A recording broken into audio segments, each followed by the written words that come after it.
యేసుక్రీస్తు వారు ఒకరోజు చర్చికి వెళ్ళారు. ఎక్కడికి వెళ్ళారు? చర్చిలోకి వెళ్ళారు. చర్చిలోకి వెళ్ళినప్పుడు ఆయనకి యెషయా గ్రంథం ఇచ్చారనమాట. ఆ యెషయా గ్రంథంలో ఆయన గురించిన మాట ఒకటి కనబడింది. ఏంటో చెప్తున్నాడు చూడండి, 16వ వచనము. తరువాత ఆయన అంటే యేసుక్రీస్తు వారు తాను పెరిగిన నజరేతునకు వచ్చెను. తన వాడుక చెప్పున విశ్రాంతి దినమందు సమాజ మందిరంలోకి వెళ్ళి చదువుటకై నిలిచిండగా ప్రవక్త అయిన యెషయా గ్రంథము ఆయన చేతికి ఇయ్యబడెను. ఆయన గ్రంథము విప్పగా ప్రభువు ఆత్మ నా మీద ఉన్నది. ఎందుకు ప్రభువు ఆత్మ నా మీద ఉన్నదంటే, పేదలకు సువార్త ప్రకటించుటకు ఆయన నన్ను అభిషేకించును, చెరలోనున్న వారికి విడుదలను, గుడ్డివారికి చూపును కలుగునని ప్రకటించుటకును, నలిగిన వారిని విడిపించుటకును, ప్రభువు హితవత్సరము ప్రకటించుటకును ఆయన నన్ను పంపి ఉన్నాడు. ఇదిగో యేసయ్యని దేవుడు పరిశుద్ధాత్మ చేత అభిషేకించి భూమి మీదకి పంపించడానికి కొన్ని కారణాలు చెబుతున్నాడు. ఆ కారణాల్లో ఒక కారణం ఏమిటి అంటే, చెరలోనున్న వారికి విడుదల. ఏ చెరలో? సాతాను అనే చెరాని కానీ, లేకపోతే ఆనాడు ఉన్నటువంటి ఆ పాపం అనే చెరలు కానీ, ఈ విధంగా చెర అనగానే చాలా రకాలుగా మనం చెప్పుకోవచ్చు. సాతాను చెరని కానీ, పాపం అనేది కూడా ఒక చెరగానే పోల్చబడింది, మరణం అనేది కూడా ఒక చెరనగానే పోల్చబడింది. కాబట్టి ఈ యొక్క పాపములు, అపరాధములు అనే మరణం చేత కానీ, సాతాను కట్టిన కట్ల చేత బంధింపబడిన వారిని కానీ, వీటందరిని ఏమన్నాడు అంటే చెర అన్నాడు. తర్వాత ఇంకొక మాట ఏంటి అంటే, నలిగిన వారిని విడిపించుటకును. నలిగిన అంటే ఇంగ్లీష్లో ఏమని ఉంటుంది అంటే అప్రెస్డ్ అని ఉంటుంది. అంటే బాగా దాన్ని ఏమంటారు అంటే బాగా ప్రెస్ చేయడం అన్నమాట. బాగా విసిగిపోయిన జీవితాలు ఉంటాయి చూసారా, నలిగిపోవడం అంటారు. పలానా విషయంలో నేను చాలా నలిగిపోయానండి, పలానా వ్యక్తి వల్ల నేను చాలా నలిగిపోయానండి అనే మనం సాధారణమైన మాట వింటుంటాం. అంటే ఆ వ్యక్తి ఎంతగానో ఇబ్బంది పెడితే తప్ప మనం ఆ పదజాలం వాడం. ఆ వ్యక్తి వల్ల నేను చాలా నలిగిపోయానండి నా జీవితంలో. అలాగా అనేక మంది వ్యక్తుల ద్వారా నలిగిపోయిన అటువంటి వ్యక్తులను విడిపించటానికి కూడా యేసయ్య వచ్చాడు. మనం ఓన్లీ స్వస్థపరచడానికి అనే కోణంలో మాత్రమే ఆయన చూడమాకండి. భూమి మీద బాధ అనగానే రోగం ఒకటే కాదు. నేను పోయిన వారం మీకు చాలా క్లియర్గా చెప్పా.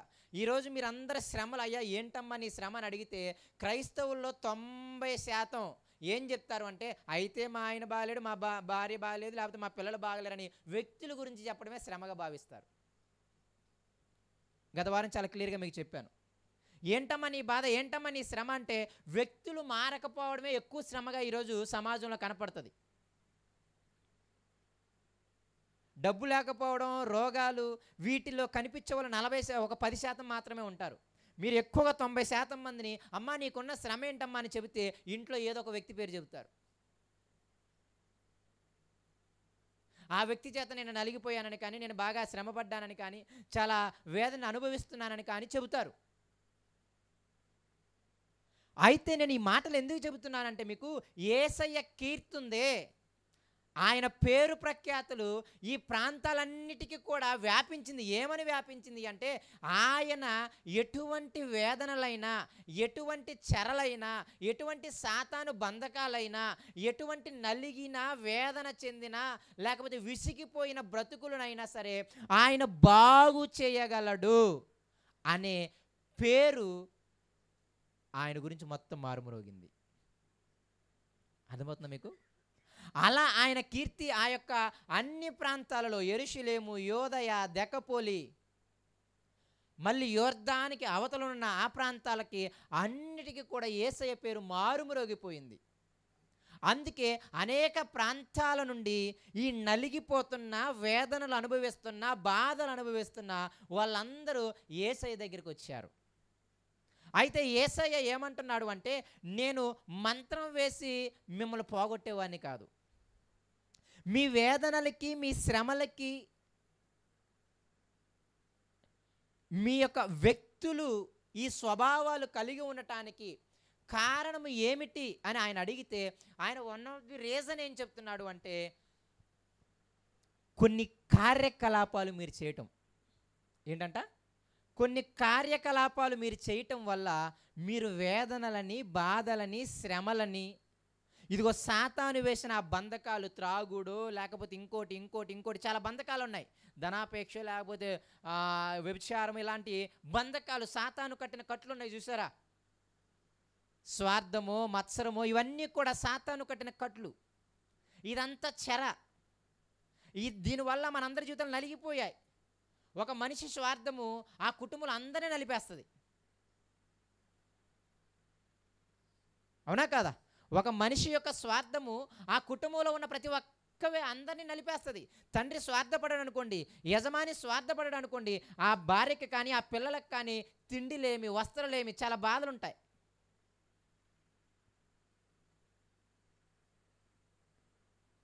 కాబట్టి ఒకరి స్వార్థము, ఒకరి యొక్క పరిస్థితి కుటుంబం మొత్తాన్ని ఎఫెక్ట్ చేస్తుంది. ఇటువంటి జీవితాలను యేసయ్య బాగు చేయగలడని ఎవరో వాళ్ళకి చెబితే గుంపులు గుంపులుగా బహు జనసమూహములు ఆయన దగ్గరికి వచ్చారు. అయితే అందరూ ఏమనుకున్నారు అంటే ఆయన ఏదో తూతూ మంత్రం వేసేసి ఇదిగో ఇలా పోగొట్టేస్తాడు అనుకున్నారేమో. కానీ ఆయన దానికి చెప్పలేదు. ఆయన ఏం చెప్పాడు తెలుసా? ఇదిగో మీ శ్రమలకి, మీ వేదనలకి కారణం ఏంటో చెప్పాడు. ఇలా చేయటం వల్ల మీరు ఇలా ఉన్నారు, ఇలా చేయకపోతే మీరు బాగుంటారని రీజన్ చెప్పాడు. అయ్యా ఏంటో ఎంతకి మా శ్రమలకి, వేదనలకి కారణం ఏంటి అంటే ఆయన కొన్ని లిస్ట్ చెప్పుకుంటూ వచ్చాడు. మీరు ఆత్మ విషయమై దీనులైన వారు ధన్యులు అన్నాడు. అంటే అసలు మీకు ఆత్మ విషయమే మీకు దీనత్వం లేదు. అంటే ఆత్మ గురించి ఎవడు ఆలోచించట్లేదు, శరీరం గురించి ఆలోచించుకుంటున్నారు కాబట్టి మీకు శ్రమలు వచ్చాయి అన్నాడు. సమాధానపరచువారు ధన్యులు అన్నాడు. కానీ మీరు ఎవరు సమాధానపరచకుండా గొడవలు పెడుతున్నారు కాబట్టి మీకు ఏమన్నాడు? మీరు నలిగిపోతున్నారు అన్నాడు. అలాగే ఇంకా కొన్ని కారణాలు చెప్పాడు. ఇదిగో తర్వాత ఏమన్నాడు తెలుసా? మీరు వెలుగు సంబంధులు కదా, కానీ మీరు వెలుగు సంబంధులుగా లేరు కాబట్టి మీ శ్రమలకు కారణం అది. మీరు చీకటి క్రియలు చేస్తున్నారు కాబట్టి మీ యొక్క శ్రమకి కారణం అది. తర్వాత మీలో నరహత్య జరుగుతుంది అంటే మీ సహోదరుని ద్వేషిస్తున్నారు కాబట్టి మీ వేదనకి కారణం అది. తర్వాత కొందరు మీలో వ్యభిచారం చేస్తున్నారు కాబట్టి అందువల్ల మీ వేదనలకు కారణం అది. ఇదిగో మీరు వేషధారణమైన భక్తిని చేస్తున్నారు, అందులో ఒకటి ధనమునివ్వటము, రెండవది ఉపవాసం ఉండటము, ఇది వేషధారణ చేస్తున్నారు, అది మీ శ్రమకి వేదనకి కారణం అన్నాడు. ఆయన ఈ శ్రమలకి వేదనలకి కారణమైన ఏం చెప్తున్నాడు అంటే రీజన్స్ చెప్తున్నాడు. మనం అన్నాం కదా, ఒక వ్యాధికి కాజ్ ఏంటో చెప్తున్నాడు ఆయన. ఆ వ్యాధికి రూట్ కాజ్ ఏంటో చెబుతున్నాడు ఆయన.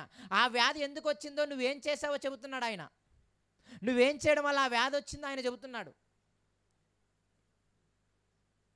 ఈ నలిగిపోయే జీవితము, ఈ యొక్క బాగా నలిగిపోయిన జీవితము, వేదనలు ఇవన్నీ ఇదిగో ఈ వ్యక్తులు మారకపోవటం, ఇలాంటి స్వభావాలన్నీ ఎందుకు వచ్చాయి అంటే ఇదిగో ముందు నీలో నాలో ఈ కారణాలు ఉన్నాయి అని చెప్పుకుంటూ వచ్చి ఇంకో ప్రధాన కారణం ఏమిటి అన్నాడు అంటే రేపటిని గురించి మీరు చింతించటము అని చెప్పాడు.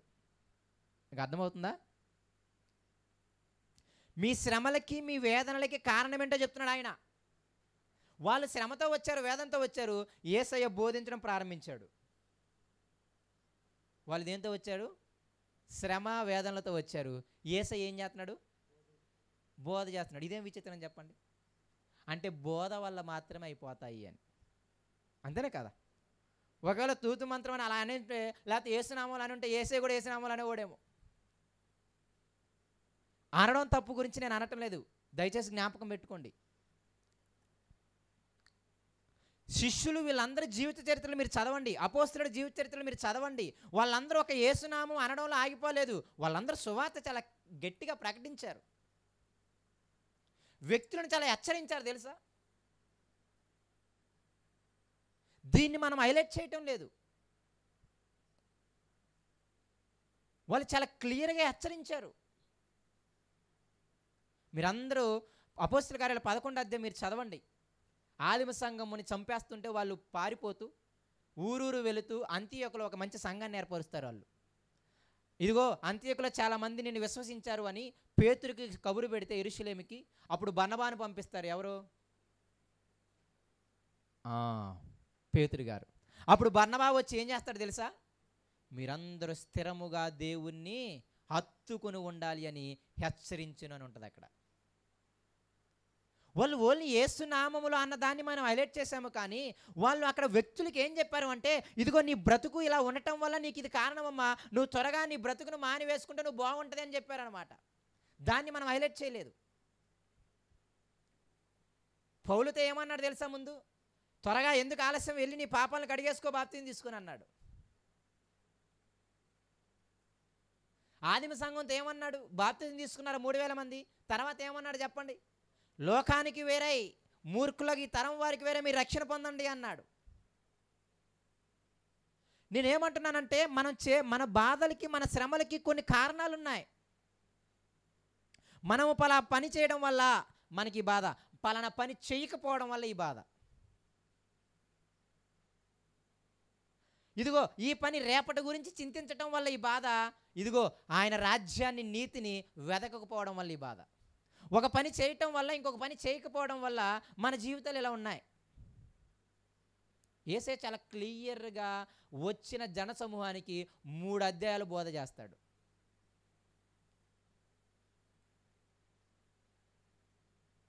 కొన్ని కారణాలు చెప్పుకుంటూ వచ్చాడు. అవన్నీ చెప్పుకుంటూ వచ్చి ఒక కారణం కూడా ఆయన మేజర్గా చూపిస్తున్నాడు.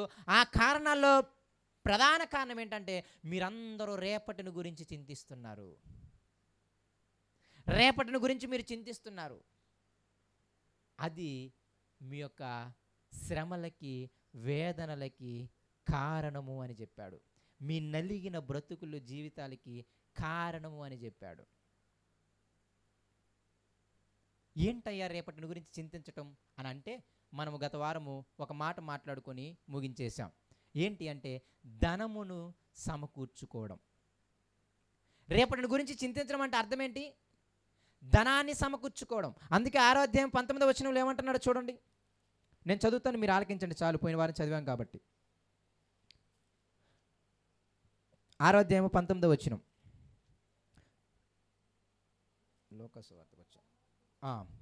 భూమి మీద మీ కొరకు ధనము కూర్చుకొనవద్దు. తర్వాత ఏం చేయాలంట? ఇక్కడ చిమ్మటయు తుప్పును తినివేయను దొంగలకు అన్నం వేసి దొంగిలెదురు. పరలోకమందు మీ కొరకు ధనము కూర్చుకొనుడి. అచ్చట చిమ్మట అయినను తుప్పు అయినను దానిని తినివేయదు. దొంగలకు అన్నము వేసి దొంగిలెరు. నీ ధనం ఎక్కడుండును, నీ హృదయము అక్కడుండును అన్నాడు. ఈ యొక్క రేపటిని గురించి చింతించొద్దు అనే ఈ చివరి మాట ఎక్కడి నుండి ప్రారంభమైంది అంటే ఈ ధనమును సమకూర్చుకోవడం నుండి ప్రారంభమైంది. ఆ సందర్భం నుండి చివరిగా కనెక్షన్లో ఈ మాట వాడతాడు ఆయన. పైన వేషధారణ గురించి మాట్లాడాడు, ఉపవాసం, వాటన్నిటి గురించి.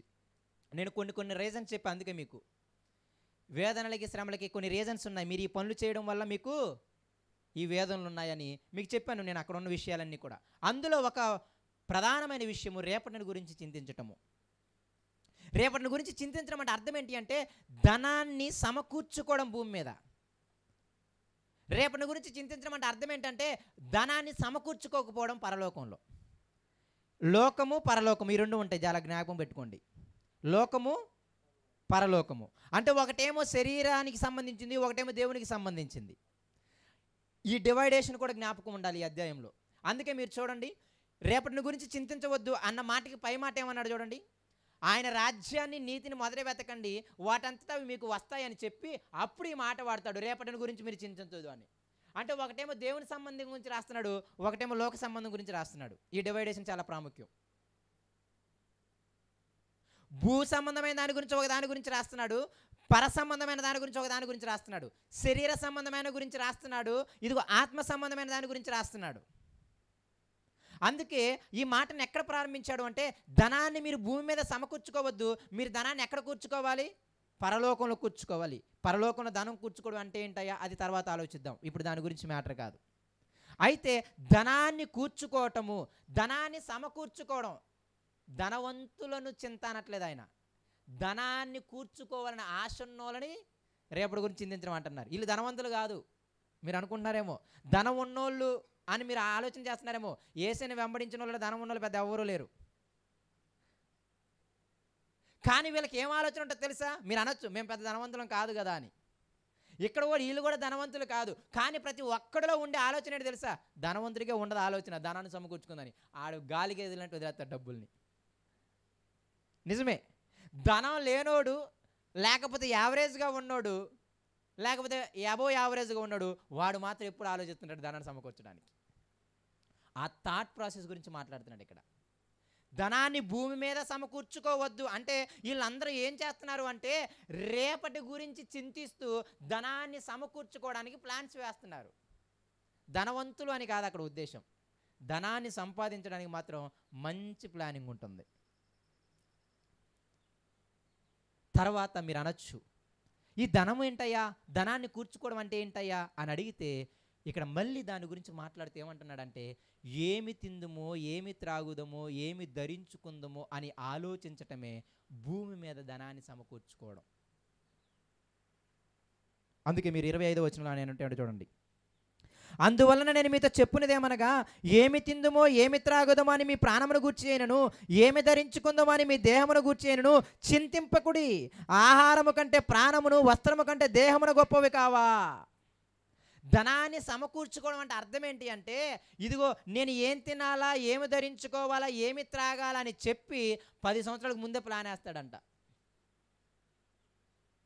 యేసయ్యేమో రేపటికే ప్లాన్ అయ్యొద్దంటే, మనం 10 సంవత్సరాలు కాదు, సంవత్సరం కాకపోతే ఈవెన్ మన పిల్లల వరకు ప్లాన్ చేసేస్తాం మనం.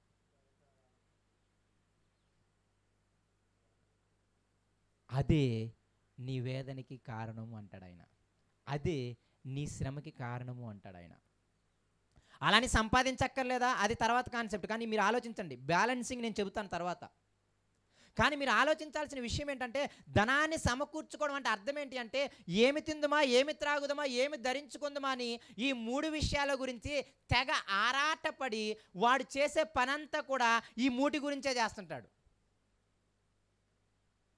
వాడి ఆలోచన, వాడి థాట్ ప్రాసెస్ అంతా కూడా ఈ 3 గురించి ఆలోచిస్తూ ఉంటాడు. ఈ క్రమంలో ఏముండదు అంటే, దేవుని రాజ్యాన్ని, నీతిని వెదకడం ఉండదు. వాడి ధ్యాస అంతా ఎలా ఉంటుంది తెలుసా? రేపు నేను బతకాలి అంటే, రేపు నేను జీవించాలి అంటే, రేపు మా వాళ్ళు బాగుండాలి అంటే ఏమనుకుంటున్నారు అంటే, తిండి, నీరు, వస్త్రము, ఈ 3 ఉంటే సరిపోతుంది, నేను నా పిల్లలు, రేపు నా పిల్లలు నా భర్త అందరూ చక్కగా ఉంటారు అనే ఒక భ్రమలో బ్రతికేలా చేస్తూ వాళ్ళు ఆ క్రమంలో ఏం చేస్తున్నారంటే, దేవుని రాజ్యాన్ని, నీతిని వెదకడం మానేస్తున్నారు. అంటే వారి సమయాన్ని ఎక్కువగా సంపాదించటానికి, లేకపోతే ఈ తిండి, ఈ వస్త్రం, ఈ యొక్క దాహం తీర్చుకోవడానికి, వీటి కోసం ఎక్కువగా తమ అవసరాలు తీర్చుకోవడానికి ఎక్కువ సమయాన్ని కేటాయిస్తున్నారు, ఎక్కువ ఆతురత కలిగి ఉన్నారు.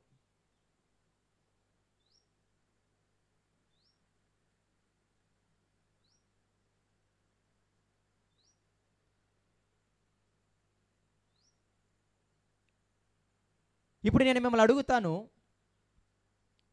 ఎంతమంది ఒకరోజు బైబిల్ చదవలేదని బాధపడి, ఇప్పటికి 2 రోజులైంది బైబిల్ చదివి, ఇప్పటికి 3 రోజులైంది బైబిల్ చదివి అని ఎవరన్నా విచారపడ్డోళ్ళు ఉన్నారా?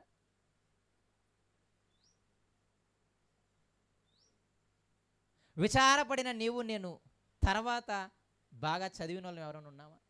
ఇదిగో 1 వారమైంది నేను సరిగ్గా ప్రార్థన చేసుకుని, 1 వారమైంది నేను సన్నిధానానికి వెళ్ళి, నేను 1 వారమైంది నా సహోదరులను కలిసి, 1 వారమైంది నేను సువార్త ప్రకటించి అని ఎవరైనా విచారిస్తున్నవారు, అంటే చింతపడుతున్న వాళ్ళు, బాధపడుతున్నవారు, అసలు ఇదిగో పోయిన వారం కూడా నేనేమి దేవుని పని చేయలేదు సరిగ్గా, ఈ వారం అన్న నేను దేవుని పని చేయాలని ఎవరన్నా ప్లాన్ వేసిన వాళ్ళు ఎవరైనా ఉన్నారా?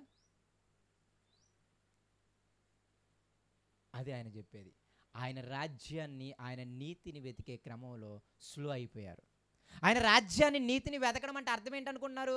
ఆయన రాజ్యం అంటే విశ్వాసులైన పిల్లలు. ఆయన రాజ్యం అంటే ఎవరు?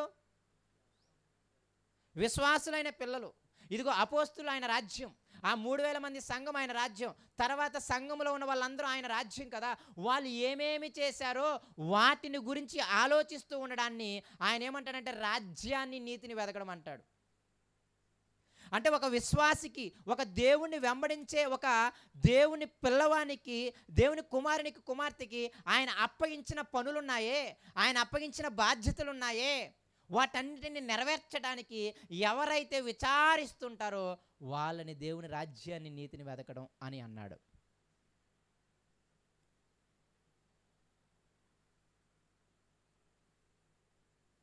కానీ మనుషులైన మనందరము ఎక్కడ ఫెయిల్ అయ్యాము అంటే, ఇదిగో వీటన్నిటికీ ప్లానింగ్ ఉంటుంది, వీటన్నిటికీ ఎక్కువ సమయాన్ని కేటాయించడం ఉంటుంది, కానీ అసలు నేను వాక్యాన్ని చదివానా, ప్రార్థన చేశానా, లేకపోతే సహవాసంలో ఉంటున్నానా, దేవుని మందిరంలో ఉంటున్నానా, దేవుని సువార్త ఏమైనా ప్రకటిస్తున్నానా, ప్రతి దినము నా సిలువను నేను ఎత్తుకొని వేమన్నది యేసయ్యను వెంబడిస్తున్నానా అని ఎవరైనా విచారిస్తున్నారా?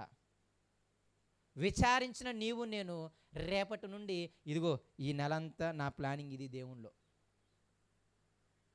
అని ఎవరైనా చెప్పగలుగుతున్నారా?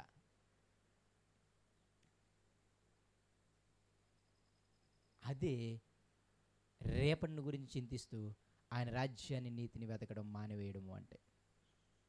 సరే, దాన్ని ఇంకా వివరించే ముందు నేను మళ్ళీ చెబుతున్నాను. అంటే ఇదిగో రేపటి గురించి చింతించడం అంటే ధనాన్ని సమకూర్చుకోవడం. ధనాన్ని సమకూర్చుకోవడం అంటే ధనవంతులని కాదు ఉద్దేశం.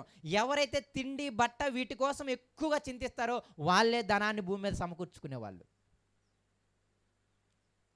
ఇలా సమకూర్చుకునే వాళ్ళని 2 పదాలు వాడాడు దేవుడు. ఆ 2 పదాలు వివరిస్తాను ఇప్పుడు మీకు. ఇలా ఏమి తిందుమో, ఏమి త్రాగదమో, ఏమి ధరించుకుందుమో అని ఈ యొక్క 24 గంటలు ఈ యొక్క ఆలోచనలతో ఉండి అసలు దేవుడు ఎలా బ్రతకమన్నాడు, ఎలా జీవించమన్నాడు, అసలు ఈ దేవుడు ఎటువంటి సత్క్రియలు మనల్ని చేయమన్నాడు అని విశ్వాసి గుంపులో ఉంటున్నాం. కానీ విశ్వాసికి సంబంధించిన పనులు చేయకుండా మనం ఉంటున్నాం.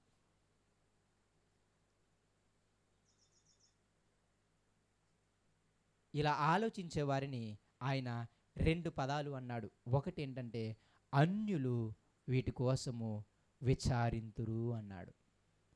31వ వచనము, కాబట్టి ఏమి తిందుమో, ఏమి త్రాగుదమో, ఏమి ధరించుకుందామో అని చింతింపకుడి, అన్యజనులు వీటన్నిటి విషయమై విచారింతురు. ఎవరైతే దేవునిలోనికి వచ్చి ఇంకా ఏమి తిందమా, ఏమి త్రాగదమా, ఏమి ధరించుకుందామా అని వీటి గురించి ఇంకా ప్లాన్ చేసుకుంటూ అసలు దేవుని కోసం నేను ఏం చేశాను అంటే 0 కనబడింది అనుకో, దేవుడు వాడిని ఏమన్నాడు అంటే నువ్వు దేవుని విశ్వాసుల గుంపుల్లో ఉన్న అన్యజనుడివి అన్నాడు అనమాట. వీటి గురించి ఎవరు ఆలోచిస్తారు? దేవుణ్ణి ఎరగని వాళ్ళు దాని గురించే ప్రాకులాట. దేవుని ఎరగని ఎవరైనా బైబిల్ చదవమంటారా? దేవుని ఎరగని వాడు ఎవడన్నా దేవునికి ప్రార్థన చేద్దామంటారా? దేవుని ఎరగని వాడు ఎవడన్నా చర్చికి వెళ్దామంటాడా? దేవుని ఎరగని వాడు ఎవడన్నా సువార్తకి వెళ్దామంటాడా? దేవుని ఎరగని వాడు ఎవడన్నా ఇదిగో సహోదరుడు పాపం కష్టంలో ఉన్నాడు, మన ధనాన్ని సహాయం చేద్దామని అంటారా? వారికి మనం పెట్టిన పేరు అన్యులు. అవునా కాదు? మరి ఇప్పుడు మన పాపతలు ఆలోచించండి, దేవుని ఎరిగిన గుంపులో ఉన్న వాళ్ళ పాపతలు ఆలోచించండి. అందుకే అప్పుడప్పుడు అనిపిస్తుంటుంది, బయట దేవుణ్ణి ఎరగని అన్యుల కంటే కూడా విశ్వాసులు అన్యులు ఎక్కువైపోయారేమో అనిపించింది మాట చదివిన తర్వాత. చాలా బాధపడవలసిన విషయం. ఎవరిని కనుగొన్నా నాకు తెలిసి 100లో 95 మంది అన్యులుగానే మిగిలిపోతారేమో విశ్వాసుల గుంపుల్లో. ఎందుకంటే వాళ్ళ ధ్యాస, వాళ్ళ శ్రమ పడటం, వాళ్ళు ప్రయాస పడటం ఈ తిండి కోసమో, బట్ట కోసమో, వీటి కోసమే ఎక్కువగా ఉంటుంది. దేవుని రాజ్యం అనే విషయంలో అసలు వాళ్ళని అడిగితే గట్టిగా 0% ఉంటుంది. అసలు దేవుడు ఏం చేయమన్నాడు విశ్వాసులుగా, ఆయన కుమారులు ఏం చేయాలి అని గట్టిగా అడిగితే నోరు తిప్పుకొని ఒక 10 పనులు చెప్పలేం మనం. మనందరినీ దేవుడు ఎందుకు జగత్తు పునాది వేయబడక మునిపి ఏర్పరచుకున్నాడంటే సత్క్రియలు చేయడానికి అని మనం ఎంత బాగా చెప్పుకుంటాము. ఏంటి అసలు సత్క్రియలు? ఏమి తిందామో, ఏమి త్రాగుదామో, ఏమి ధరించుకుందామని బాగా ఆలోచించటమా? అది ఈనాడు క్రైస్తవులుగా ఉండి దేవునిలో బ్రతుకుతూ నీకు నాకు శ్రమకు కారణమయ్యింది. ఇదిగో దేవుణ్ణి ఎరగని వారు వాటి కోసమే పాకులాడతారు, దేవుణ్ణి ఎరిగిన మీరు వాటి కోసమే ప్రాకులాడుతుంటే ఆయన ఏమంటున్నాడంటే ఇటువంటి వారిని ఏమన్నాడు అంటే విశ్వాసుల్లో ఉన్న అన్యులు అన్నాడు. మొదటి విషయం, నీవు నేను పేరుకు విశ్వాసంలో కానీ ఆ సంఘంలో చెప్పబడి ఉండగా జీవించుచున్నావన్న పేరు నీకు నాకు ఉంది, కానీ మనందరము మృతులమే అన్న ఆ సంఘపు స్థితిగతులు నీకు నాకు సరిపోతాయేమో. తిండి కోసము, బట్ట కోసము, నీరు కోసము ప్రాకులాడే విశ్వాసుల్ని ఆయన ఏమన్నాడు అంటే వాళ్ళు అన్యజనులతో సమానం. వాళ్ళకేం తేడా లేదు. అది మొదటి పోలిక. రెండో పోలిక ఏమన్నాడు అంటే వాళ్ళని అల్ప విశ్వాసులు అన్నాడు. 30వ వచనం అనుకుంటా, నేడుండి రేపు పోయిలో వేయబడు అడవి గడ్డిని దేవుడు ఇలాగూ అలంకరించినడలా అల్ప విశ్వాసులారా మీకు మరి నిశ్చయముగా వస్త్రములు ధరింపజేయును కదా. ఈ తిండి కోసం, ఈ బట్ట కోసం, ఈ యొక్క దాహం కోసము 24 గంటలు ఆలోచించేవాడు ఆయన ఏమన్నాడు అంటే వాణ్ణి అల్ప విశ్వాసి అన్నాడు. ఎందుకు అల్ప విశ్వాసం తెలుసా? ఆ అల్ప విశ్వాసి అనే పదానికి 2 పోలికలు చెప్పాడు పైన. దేవుడు నీకు నాకు దయచేస్తాడు అని నమ్మకపోవటం, ఆయన ఎడల మనకి విశ్వాసం లేకపోవటం, దాన్నే అల్ప విశ్వాసం అన్నాడు.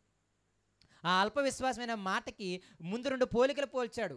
3 మనకి మేజర్గా ఉన్నాయి. ఏంటి? ఏమి తిందుమా, ఏమి త్రాగుదమా, ఏమి ధరించుకుందుమా. కాబట్టి ఆయన 2 ఉదాహరణలు చెప్పాడు. ఒకటేంటి అంటే ఆకాశ పక్షులను చూడండి అయ్యా, అవి ఏమన్నా పని చేస్తున్నాయా? పని చేయట్లేదా? చేస్తున్నాయి. వాటి ఆహారం అవే సంపాదించుకుంటాయి, వాటి గూళ్ళు అవే పెట్టుకుంటాయి, నువ్వు నేనేం పెట్టట్లేదు. కానీ విషయం ఏంటి అంటే వాటన్నిటికీ దేవుడు వాటికి ఇచ్చిన పని చేయడం అనేది ముందు ఉంటుంది, తర్వాత సెకండరీగా వాటి పని చేసుకోవడం ఉంటుంది. నేను బ్యాలెన్సింగ్ లాస్ట్లో చెబుతాను. అయితే ఆకాశ పక్షులను చూడండి, వాటికి ఆహారం ఎవడు పెడుతున్నాడు, వాటికి నీరు ఎవరిస్తున్నాడు అని అడుగుతున్నాడు ఆయన. ఎవరిస్తున్నారు? నేనే కదా, నేనే కదా, నేనే కదా అని చెప్పి, వాటికంటే మీరు శ్రేష్ఠులు కదా, మరి వాటికి దయచేసిన నేను మీకు దయచేయలేనా అని ఒక మాట చెప్పాడు. ఇక 3వ బాధ ఏంటి? ఏం ధరించుకుందామా అని. మనం ఎక్కడ పోద్దా అని, సరైన బట్టలు వేసుకోకపోతే మన అందం ఎక్కడ పోద్దా అని.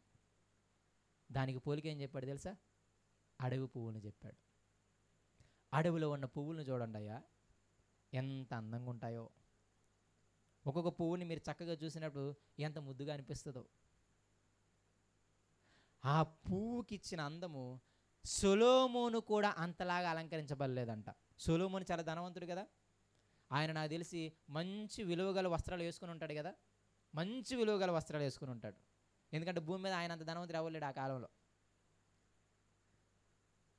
వాళ్ళ పనోళ్ళ డ్రెస్ డిజైన్ చూసి ఆ శాబా దేశపు రాణి ఆశ్చర్యపోయిందనమాట. ఎవరు డ్రెస్ డిజైన్ చూసి? పని వాళ్ళు డ్రెస్ డిజైన్ చూసి. సొలొమోను యొక్క మంచి డ్రెస్ డిజైనర్ అనమాట ఆయన. అంత డ్రెస్ డిజైన్ చేసిన ఆయనకి డ్రెస్ డిజైన్ చేసుకోవడానికి ఎంత బాగుంటాడో. నేనేమో అబద్ధాలు చెప్పట్లేదు. యేసయ్య కరెక్ట్గా పోల్చాడు పోలికలు, మీరు అది చదువుకోండి కరెక్ట్గా. అయితే ఆ సొలొమోను తనకున్న మంచి వెలగల వస్త్రాలు, మంచి అందంగా ఉన్న వస్త్రాలు వేసుకొని పక్కన నిల్చోబెట్టి పక్కన ఒక పువ్వును పెడితే పువ్వే బాగుందంట సొలొమోను కంటే కూడా. పువ్వే ముద్దుగా ఉందంట సొలొమోను కంటే కూడా. అప్పుడు ఆయన అన్న పోలిక, అరే ఈరోజుండి రేపు వాడిపోయి పొయ్యిలోకి వెళ్ళిపోయే ఆ పువ్వుకి అంత అందం ఇస్తే నీకు వస్త్రము ధరించడా అని చెప్పి అప్పుడు కనెక్షన్లో అల్ప విశ్వాసులారా అన్నాడు అనమాట. ఆ మాటలకి మీకు కనెక్షన్స్ అర్థం కాకపోతే మీ జీవితాలు వృధా. వాక్యాన్ని సందర్భానుసారంగా భావంగా అర్థం చేసుకోకపోతే అసలు ఆ వాక్యం ప్రకారం బ్రతకాలనే ఆశ తృష్ణ మనకి ఎప్పటికీ రాదు.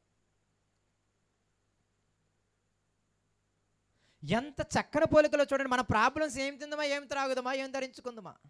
అరే ఆకాశ పక్షులను చూడండి, వాటికి ఎవడు పెడుతున్నాడు, వాటికి నీరు ఎవరిస్తున్నారు అన్నాడు. తర్వాత అడవి పువ్వుని చూపించి, అరే ఈ భూమి మీద అంత బంగారపు వస్త్రాలు వేసుకుని ఆయన పక్కనెట్టిన ఒక పువ్వుని చూసినా ఈ పువ్వే అందంగా ఉంటుందిరా అన్నాడు అనమాట ఆయన. అందుకే ఆయన అన్నాడు, సొలొమోను సైతము వీటిలో ఒకదాని వల్ల ఏం చేయలేదంట, అలంకరించబడలేదు. అల్ప విశ్వాసులారా.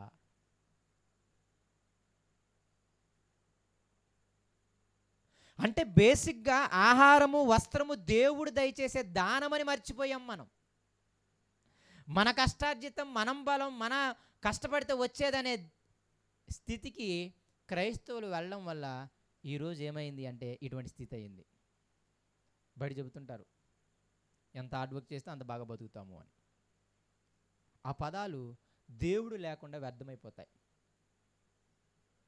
దేవుడు చాలా ఉంటే తినేది. అందుకేమంటాడు తెలుసా, ఒకానొక పట్టణానికి వెళ్ళి ఆడికెళ్ళి ఈడికెళ్ళి వ్యాపారం చేసి బాగా ధనం సంపాదించుకొని వాళ్ళరా అని చెప్పి ఏమంటాడు తెలుసా? మీ ఆయుష్ ఎటువంటి ఆయుష్? ఎంతలో కనపడి అంతలో మాయమయ్యే ఆవిరి లాంటి వాళ్ళరా. దేవుడి చిత్తమైతే, దేవుడు దయదలిస్తే ఆడికి ఈడికెళ్ళి బతుకుతాను అని అనుకోమన్నాడు. అవునా కదా? మనుషులందరూ ఏ దేశంలోకి వెళ్ళారు అంటే, దేవుణ్ణి ఎరగని వారంతా ఏ దేశంలోకి వెళ్ళారు అంటే, మనము కష్టపడి మనం శ్రమ పడితే మనము బ్రతుకుతాము, లేకపోతే బ్రతకలేము అన్న నానుడికి తీసుకొచ్చి దేవుని వదిలేశారు.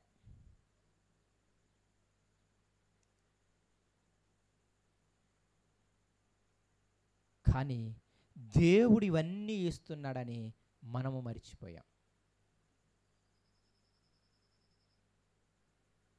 అని చాలా క్లియర్గా అందుకే అన్నాడు, నేడుండి రేపు పొయ్యిలో వేయబడు అడవి గడ్డికి దేవుడు ఇలాగ అలంకరించినలా అల్ప విశ్వాసులారా మీకు మరి నిశ్చయంగా ధరింపచేయును కదా.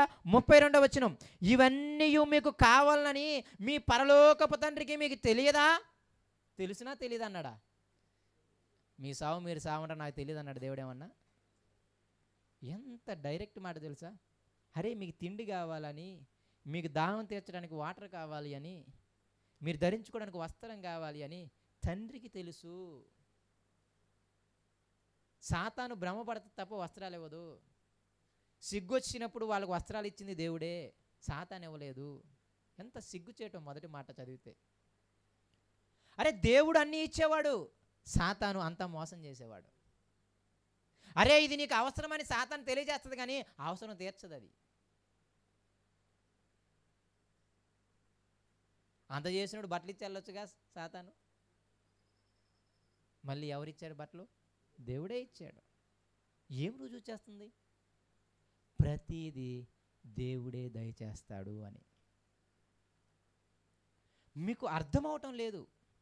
దేవుడు దయా, దేవుడు కృప ఉంటే ఈరోజు మనం తిని బ్రతకగలుగుతున్నామనే స్థితిగతులు మర్చిపోయాం మనం. ఏదో మన బలము, మన శక్తి, మన సామర్థ్యము, మన జ్ఞానము, మన అధికారము అనే స్థితిగతుల్లోకి మనుషులు వెళ్ళిపోయారు. అదే మీ వేదనలకి, మీ బాధలకి కారణం అన్నాడు ఆయన. నా బలం, నా ఇష్టం అన్న దాని నుండి సమస్త చెడ్డ పనులు ప్రారంభమవుతాయి. నా బ్రతుకు నా ఇష్టం అనే ఆ ఒక్క పాయింట్ నుండి సమస్తమైన చెడ్డపు కార్యాలు మొదలవుతాయి. నన్ను కలిగించినోడు దేవుడు రా అంటే ఆయనకు భయం కలిగి ఉండాలి కాబట్టి సమస్త నీచ కార్యాలు ప్రారంభించడం మానేస్తాం. ఒక భయం ఉంటుంది కాబట్టి. ఇవన్నీ మీకు కావాలని మీ పరలోకపు తండ్రికి తెలుసు. యేసయ్యని సాతాను శోధించిన మొట్టమొదటి శోధన ఏంటి చెప్పండి?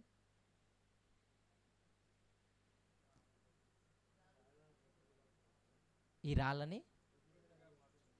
అప్పటికి ఆయన ఎలా ఉన్నాడు చెప్పండి? 40 రోజులు ఆకలితో ఉన్నాడు ఆయన. అప్పుడప్పుడు అనిపిస్తుంటుంది, తిండికి బట్టకేం సావట్లేదుగా, అయినా ఇంకెందుకు ఆలోచిస్తారనిపిస్తుంది విశ్వాసుల్ని. యేసయ్య 40 రోజులు ఉపవాసం ఉన్న తర్వాత సాతాను వచ్చి పెట్టిన 3 శోధనలో మొట్టమొదటి శోధన ఏంటి తెలుసా? ఆహారం. మనందరము ఈ రేపటి గురించిన చింతలు అందరం పడిపోయి ఉన్నాం. దాన్ని ఎలా చెప్పగలమంటే ఆయన రాజ్యాన్ని, నీతిని వెదకట్లేదుగా. అదే సూచన.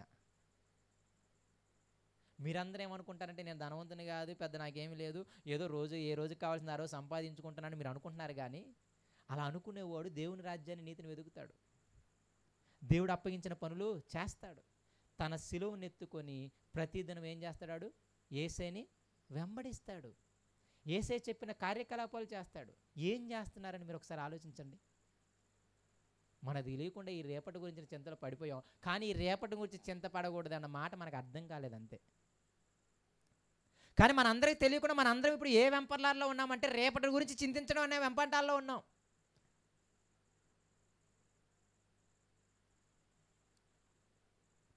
దేవుడు ఇవన్నీ ఇస్తాడు అని. అప్పుడు యేసయ్య చెప్పిన మాట ఏంటి తెలుసా? సాతానా, మనుష్యుడు దేని వల్ల బతికేది కాదు, రొట్టె వలన మాత్రమే కాదు కానీ. ఎంత క్లియర్ కట్గా ఉందో చూడండి. ఆ భయం కలిగి ఉంటే దేవుడు చెప్పిందల్లా చేస్తాం. అంతేనే కదా. కుటుంబం భర్త ద్వారా పోషింపబడుతుంది అనుకోండి, తల్లి బిడ్డలు భర్త చెప్పిన విధంగా కంపల్సరీ చేస్తారు. కుటుంబము కొడుకు వల్ల పోషింపబడుతుంది అనుకోండి, తల్లిదండ్రులు అన్నీ మూసుకొని ఆ కొడుకు చెప్పినట్టే చేస్తారు. ఆ కొడుక్కి అయిష్టమైంది ఏమైనా చేస్తారా? రే ఆయన అంటాడు, నువ్వు ఆడు రెండో వాడి ఇంటికి కూడా వెళ్ళొద్దంటే సొంత కుమారుడైన ఆడింటికి కూడా వెళ్ళరు తల్లిదండ్రులు. ఎందుకంటే ఆడు చోటు ఈడే చూసేది. మరి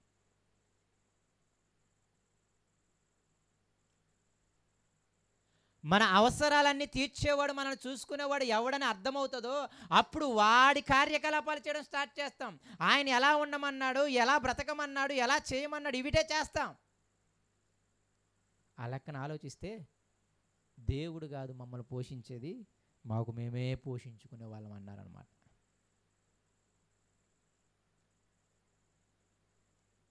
తెలియని అందరము కూడా ఈ వెంపర్లాల్లో పడిపోయామనిపిస్తుంది. అప్పుడప్పుడు అనిపిస్తుంది, అందరికి కరువు వచ్చింది, ఏలియాకి ఆహారం ఎవడు పంపించాడు?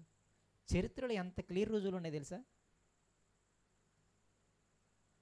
ఏలియాకి ఆహారం ఎవరు పంపించారు? నేను అంటాను, ఆకలి లేకుండా చేయొచ్చా చేయలేడా ఆయన?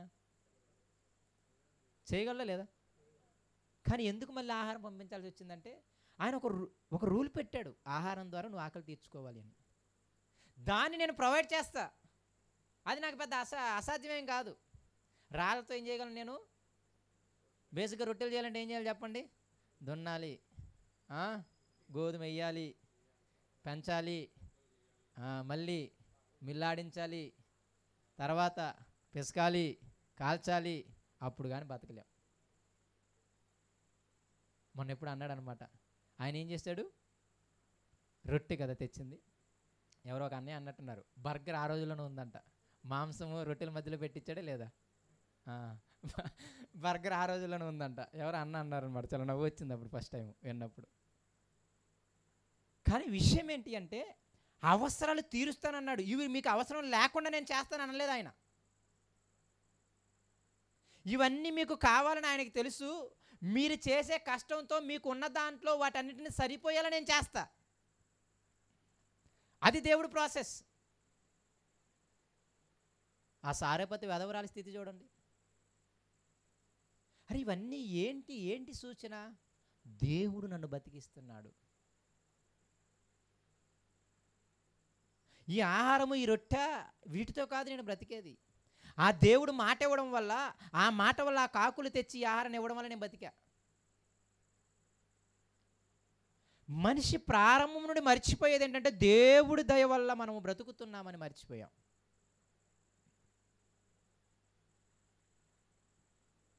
అప్పుడప్పుడు అనిపిస్తుంటుంది, వాళ్ళు దేవునికి పిల్లలా మీకు పిల్లల ముందు? ఎంత సిగ్గుచేటు అనిపిస్తుంది అనమాట. మన మీద పిల్లల మీద అత్యధిక ప్రేమ ఉన్నట్టు పెద్ద ప్రేమ వాళ్ళకు పోస్తాం. వాళ్ళని ఇచ్చింది ఎవరు? దేవుడు. యెహోవా ఇచ్చిన బహుమానమేనా? ఆయన యెహోవా పిల్లలేనా?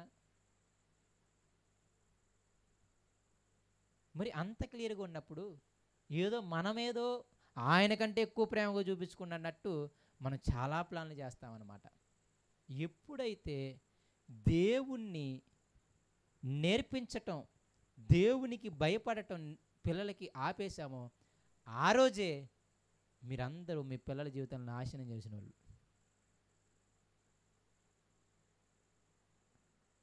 పిల్ల వెంకటరత్న గారి మంచి మాట అంటారు, మంచి దైవజనుడు. ఏ తల్లిదండ్రులు అయితే ఈ పిల్లలు నా పిల్లలు అనుకుంటారో వాళ్ళ జీవితాలను నాశనం చేసి పడదొబ్బుతారు. ఏ తల్లిదండ్రులు అయితే ఈ పిల్లలు దేవుడిచ్చిన పిల్లలు, దేవుని పిల్లలు నా పిల్లలు కాదు అనుకుంటారో వాళ్ళ జీవితాలు బాగు చేసిన వాళ్ళు అవుతారంట. నా పిల్లలు అనుకున్నారు, ఇక తిండి కావాలిగా మొదలెట్టు ఉద్యోగం అంటారనమాట. రేపు నన్ను పోషించాలిగా మొదలెట్టు ఉద్యోగం అంటారనమాట. ఆడింత సంపాదిస్తున్నాడు, నువ్వు ఇంట్లో కూర్చుని తింటున్నావు అంటారనమాట. అప్పుడప్పుడు అనిపిస్తుంది వాళ్ళు మన పిల్లలు అనుకోవడమే వాళ్ళ జీవితాలను మీరే నాశనం చేశారు అని.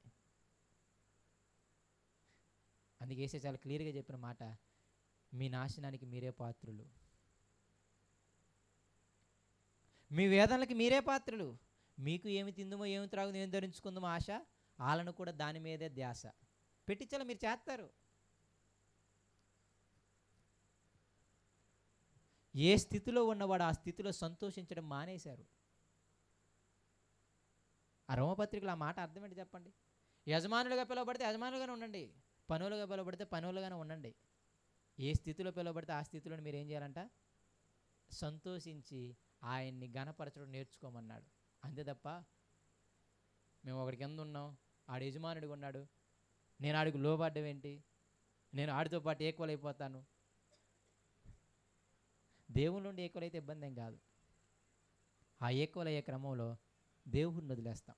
ఇక్కడ చాలా క్లియర్గా ఏమవుతుందంటే అర్థమయ్యే విషయం ఏంటంటే, దేవుని రాజ్యాన్ని నీతిని వెదకటము ఆపేశామంటే, అసలు దేవునికి సంబంధించిన ఏ క్రియలు చేయటం లేదంటే అందరం ఏ శోధనలో పడిపోయాము అంటే రేపటిని గురించి చింతించే శోధనలో పడిపోయాం. అది మనకు అర్థం అవ్వలేదు, అంతే పడిపోయాము అని. కొంచెం వెనక్కి ఆలోచిస్తే మనకు అర్థమైపోద్ది. అది దేవుడు సమస్తాన్ని దయచేవాడు.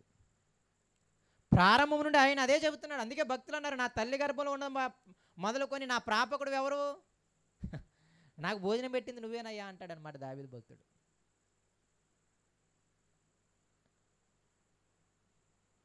ఎప్పుడైతే మనల్ని పోషించేది, మనల్ని చూసుకునేది దేవుడు, మన అవసరాలను తీర్చేవాడు దేవుడు అని మర్చిపోతామో అవసరాల కోసం ప్రాకులాడడం స్టార్ట్ చేస్తాం. అవసరాలు తీర్చేవాడు దేవుడు అని చెప్పినప్పుడు దేవుడి కోసం ప్రాకులాడడం స్టార్ట్ చేస్తాం. ఆయనకి ఇష్టంగా ఉండడానికి ప్రాకులాడడం స్టార్ట్ చేస్తాం. భర్త పోషించేవాడు అనుకోండి, ఇందాక చెప్పింది అదే. భర్తకి ఇష్టంగా ఉంటే చేస్తే చాలు, మనకి ఇంకేం అవసరం లేదు, ఆయన శుభ్రంగా తెచ్చి పెడతాడు. అంతేనా కాదా? ఇవన్నీ కావాలని మీ పరలోకపు తండ్రికి తెలుసు. ఎంత అల్పవిశ్వాసులం అంటే నిజంగా అల్పవిశ్వాసులమే. ఈ కోలో చెబితే ఆ ఉన్న 5% కూడా అల్పవిశ్వాసులు కొట్టుకెళ్ళిపోతారేమో. ఓ 95% అన్యజనులుగా కొట్టుకెళ్ళిపోయాం, ఇక మిగిలిన 5% అల్పవిశ్వాసంలో కొట్టుకెళ్ళిపోతామేమో.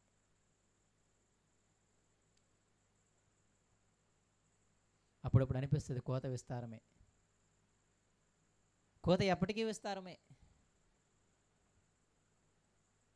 ఆ మాట ఎప్పటికీ ఓల్డ్ అవ్వదు అనమాట. 2000 సంవత్సరాల క్రితం అయినా కోయివారు నిజంగానే తక్కువే.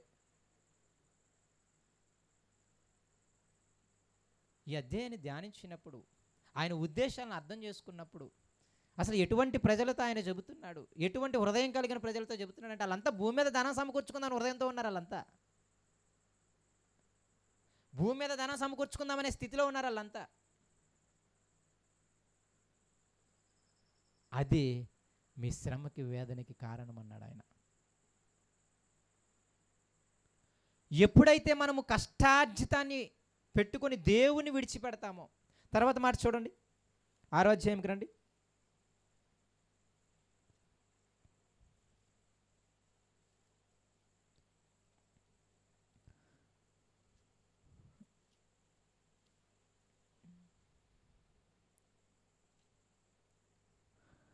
ముప్పై 31 వచనం మళ్ళీ చదువుదాం. కాబట్టి ఏమి తిందమో, ఏమి త్రాగదమో, ఏమి ధరించుకుందామని చింతింపకుడి, అన్యజనులు వీటన్నిటి విషయమై విచారింతురు, ఇవన్నీ మీకు కావాలని మీ పరలోకపు తండ్రికి తెలియను. కాబట్టి మీరేం చేయాలి అంటే ఆయన రాజ్యాన్ని, ఆయన నీతిని మొదట వెతకండి, అప్పుడు అవన్నీ మీకు అనుగ్రహింపబడును. దేవుడికి తెలుసయ్యా, తెలియడం మాత్రమే కాదు, వాటన్నిటిని తీర్చే సామర్థ్యం కూడా ఆయనకు ఉంది. అవసరాలు తెలిస్తే ఉపయోగం కాదు, తెలిసిన వాడికి తీర్చగలిగే సామర్థ్యం కూడా ఉండాలి. అంతేనే కాదా? దేవుడికి అవసరాలు తెలుసు, వాటిని తీర్చగలిగే సామర్థ్యము ఉంది. ఒకవేళ భూమి నుండే పండించాల్సిన అవసరం లేదు దేవుడికి, కలుగుగా కంటే దెబ్బకు అవుతుంది అనమాట. అంత శక్తి కలిగిన వాడు, అంత అసాధ్యుడైన దేవుడు ఆయన. ఇవన్నీ కావాలని ఆయనకి తెలుసు మీకు కావాలని. అయితే మీరు చేయాల్సిన పని ఏంటి తెలుసా? ఆయన రాజ్యాన్ని, నీతిని మొదట వెతకండి. కాబట్టి మీకేం కావాలో, మీరేం తినాలో, మీరేం ధరించుకోవాలో ఇవన్నీ తండ్రికి తెలుసయ్యా. కాబట్టి మీరేం చేయాలంటే ముందు ఆయన రాజ్యాన్ని, నీతిని వెతకడం ప్రారంభించండి. తర్వాత ఏం చేయాలి తెలుసా? రేపటి గురించి చింతించడం మానేయండి. రేపటి గురించి రేపు చింతిస్తుంది. ఏ నాటి బాధ ఆనాడు అనుభవించండి, రేపు బాధ కూడా ఈరోజు అనుభవించమాకండి. అదే ఆయన బాధ. ఈరోజు పడే శ్రమ ఈరోజు పడు, ఎందుకు మళ్ళీ రేపు శ్రమ ఎల్లుండి శ్రమ కూడా తెచ్చుకుని ఈరోజు కుంగిపోవడం? ఆయన రాజ్యాన్ని నీతిని వెతికిన వాళ్ళు ఎలా ఉంటారు? 2 తిమోతి పత్రిక 2:22 ఒకసారి చదవండి. ఆయన రాజ్యాన్ని నీతిని వెతకడం అంటే ఏంటి? 2 తిమోతి పత్రిక 2:22 తీసిన వాళ్ళు ఎవరు ఒకసారి చదవండి. తిమోతి, నీవు యవనేచ్ఛల నుండి పారిపొమ్ము, పవిత్ర హృదయులై ప్రభువుకు ప్రార్థన చేయు వారితో కూడా నీతిని, విశ్వాసాన్ని, ప్రేమని, సమాధానాన్ని వెంటాడు. 2 తిమోతి 2:22 తిమోతికి చాలా క్లియర్గా చెబుతున్నాడు. నీవు ఏం చేయాలి తెలుసా? యవనేచ్ఛల నుండి పారిపోవాలి. ఏంటయ్యా యవనేచ్ఛలు అంటే? ఇంగ్లీష్లో చాలా చక్కగా ఉంది, యూత్ఫుల్ ప్యాషన్స్ అంట. మనందరం యూత్ కదా, ఒక్కొక్కడు ఒక ఇష్టం. ఒకడికి బట్టలు వేసుకోవడం ఇష్టం, ఒకడికేమో తినడం ఇష్టం, ఒకడికేమో తిరగడం ఇష్టం, ఒకడికేమో క్రికెట్ ఇష్టం, ఒకడికేమో ఇంకోటి ఇష్టం. ఒక్కొక్కడు ఒక ఇష్టం అన్నమాట. అదే శరీరేచ్ఛలు. ఇచ్చ అంటే ఇష్టం అని అర్థం. ఒక్కొక్క శరీరానికి ఒక్కొక్క ఇష్టం. ఏం చేద్దాం చెప్పు, అవునా కదా? ఇక్కడ అడిగితే ఒక్కొక్కడు ఒక ఇష్టాలు చెప్తారు. ఒకడికి సినిమాలు చూడడం ఇష్టం.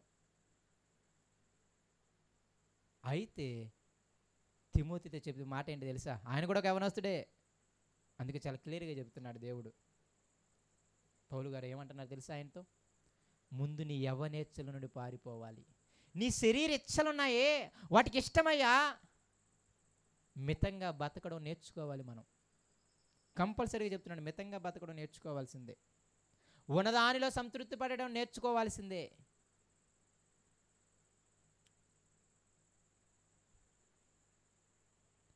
మొదటగా ఆ శరీర ఇచ్చలున్నాయి చూడ, వాటి నుండి మీరు పారిపోవాలి. రెండవది ఏం చేయాలని తెలుసు చూడండి, పవిత్ర హృదయము కలిగి ప్రభువుకు ప్రార్థన చేసే గుంపులో చేరి, అదే దేవుని రాజ్యం అంటే. అవునా కదా? దేవుని రాజ్యం అంటే ఎవరు? పవిత్ర హృదయం కలిగి ప్రభువుకు ప్రార్థన చేస్తూ వాళ్ళందరూ ఎలా ఉంటారు తెలుసా? మంచి ప్రేమగా ఉంటారు, మంచి నీతిగా ఉంటారు, మంచిగా సమాధానంగా ఉంటారు, మంచి విశ్వాసాన్ని కలిగి ఉంటారు. అంతా దేవుడు చూసుకుంటాడండి, మనకేం ఇబ్బంది లేదంటారు. మనలాగా అల్ప విశ్వాసుల్లో ఏమి ఉండరు అనమాట. ఆయన రాజ్యాన్ని నీతిని వెతకడం అంటే అర్థం ఏంటి తెలుసా? దేవుడికి నీ అవసరాలు తెలుసు, వాటన్నిటిని తీర్చే సామర్థ్యం కూడా ఆయనకు ఉంది. అయితే నువ్వు నేనేం చేయాలంటే ఆయన రాజ్యాన్ని నీతిని మొదట వెతుకు, ఆ తర్వాత అవన్నీ ఏం చేస్తారంట? నీకు అనుగ్రహించనన్నాడా? కండిషన్ అక్కడ. ఎప్పుడైతే నువ్వు నీ శరీర ఇచ్చల నుండి పారిపోయి, ఒకడికి ఇష్టం డూకు బండే, వీళ్ళకేమో స్తోమత లేదు, ఇప్పుడు ఎవడికి శ్రమ? ఆ ఇంటోడికి శ్రమ, అంతేనే కదా? ఆ ఇంటోడికి వేదన. నా స్తోమత ఏమో 10,000 నెలకి, మా కుమారుడు చంపేస్తున్నాడు 2 లక్షల పై. కానీ ఆమె బాధ కాదు, అదే శరీరిచ్చ. అదే యవనంలో ఉన్నవాడికి ఇచ్చ. అదే ఆ ఇచ్చల నుండి పారిపోయి ప్రభువుకి ఎవరైతే ప్రార్థన చేస్తున్నారో, ఎవరైతే పవిత్ర హృదయం కలిగి ఉంటున్నారో వాళ్ళతో కలిసి ప్రేమించడం నేర్చుకో, వాళ్ళతో కలిసి విశ్వాసంగా ఉండడం నేర్చుకో, దేవుని మీద ఆధారపడడం నేర్చుకో, వాళ్ళతో పాటు సమాధానంగా ఉండడం నేర్చుకో, వాళ్ళతో పాటు నీతిగా ఉండడం నేర్చుకో అని చెప్తున్నాడు అనమాట. అది ఆయన రాజ్యాన్ని నీతిని వెతకడం అంటే. తిమోతి నువ్వు చదువు, తిమోతి నువ్వు శ్రమపడు, తిమోతి నువ్వు సువార్తికుని పనిచేయి అన్నాడా లేదా? అదే ఆయన రాజ్యాన్ని నీతిని వెతకడం అంటే. వీటి మీద మనం ఉంటే మనకు కావాల్సినవి ఆయన తీరుస్తానన్నాడు.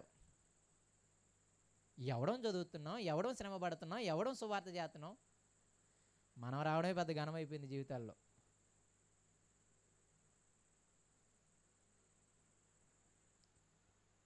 అనిపిస్తుంటుంది, నిజమే. మనందరం ఏకంగా దేవుడి పాదాల దగ్గర పడి నా అల్ప విశ్వాసాన్ని తీసి అని అడగాల్సి వస్తుంది. నీలో ఉంటే అన్ని జనులుగా బతికి ఆ దౌర్భాగ్యపు స్థితి తీసే అనిపిస్తుంది. నిజంగా గోజాడాలని అనిపిస్తుంది అనమాట దేవుని దగ్గర. మనందరం ఏమి తిందమో, ఏమి త్రాగుదమో, ఏమి ధరించుకున్న దగ్గర ఆగిపోయాం. మీరందరూ అనిపిస్తుందేమో నేను మామూలుగానే బతుకుతున్నాను అని. మామూలుగా బతికేవాడు ముందు దేవుని రాజ్యాన్ని నీతిని వెతికి తర్వాత బతుకుతాడు. ఆ రాజ్యాన్ని నీతిని వెతకటం లేదంటే మనందరము కూడా ఏమి తిందుమో, ఏమి త్రాగుదమో, ఏమి ధరించుకుందామో అని ఆ శోధనలో పడిపోయిన వారమే. అవసరాల కోసం ప్రాకులాడే దౌర్భాగ్యమైన స్థితిలో పడిపోయిన వారమే. కానీ చివరికి వాటిని కూడా సంతృప్తిగా పొందుకోలేని దౌర్భాగ్యులమైపోతాం. ఎందుకంటే అన్నిటిని దయచేసేది ఎవడు? విషయం ఏంటంటే అవన్నీ ఆయన గుప్పిట్లో ఉన్నాయి. అన్నీ ఉన్నా తినాలన్న ఆరోగ్యం ఆయన గుప్పిట్లో ఉంది. అన్నీ ఉన్నా అనుభవించాలన్న ప్రాణం ఎవడు గుప్పిట్లో ఉంది? అరే ఎంత ఉపమానాలు చెప్తాడు వేసే, అన్నీ గుర్తొస్తాయి, మంటలు వచ్చేస్తుంటుంది చదువుతుంటే.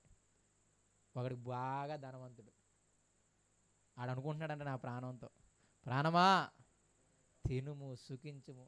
ఎందుకు? అడిగాడు ధాన్యం ఎక్కువైపోయింది. ఆ డబ్బు దాచుకోవడానికి ఇల్లులు సరిపోవట్లేదంట. మనుషులు ఉండడానికి ఇల్లు కట్టించుకోవడం మానేశాడు, డబ్బు దాచుకోవడానికి ఇల్లు కట్టుకోవాల్సి వచ్చిందనమాట. అంత డబ్బు ఉంది ఆడి దగ్గర. అప్పుడు ఆయన అన్నమాట తెలుసా? వెర్రోడా, అరే ఏమైపోతాయి ఈ ఉపమానాలన్నీ అనిపిస్తుంది. ఏం చదువుతున్నారు, ఏం చెబుతున్నారు, ఎలా బతుకుతున్నారు అనిపిస్తుంది అన్నీ చూస్తున్నప్పుడు. నీ ప్రాణమును అడుగుతున్నాడు, ఏం చేద్దాంరా అన్నాడు. ఇవన్నీ ఎవడ వశంరా అన్నాడు. అందుకే కదా మన ఆరాధనలు అనేది సమస్త ప్రాణములు ఎవరి వశం?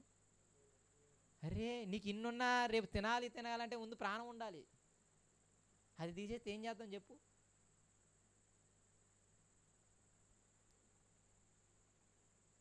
అప్పుడప్పుడు అనిపిస్తుంటుంది ఏంటి తెలుసా, అన్నీ చాలా చక్కగా రాశాడనమాట. ఒకసారి చదివితే అర్థమైపోద్ది, ఒకసారి వింటే అర్థమైపోద్ది. ఇందులో మర్మాలు కూడా ఏం లేవు. అవునా కదా? ఏమైనా పెద్ద ఆలోచించాల్సిన విషయాలు ఏమైనా ఉన్నాయా? డైరెక్ట్ పదాలు అవి. 6వ తరగతి 7వ తరగతి చదివినా కూడా వాడికి అర్థమైపోద్ది ఆ పదాలు. తిండి కోసం ఆలోచించకూడదని చెప్పాడు యేసయ్య అని.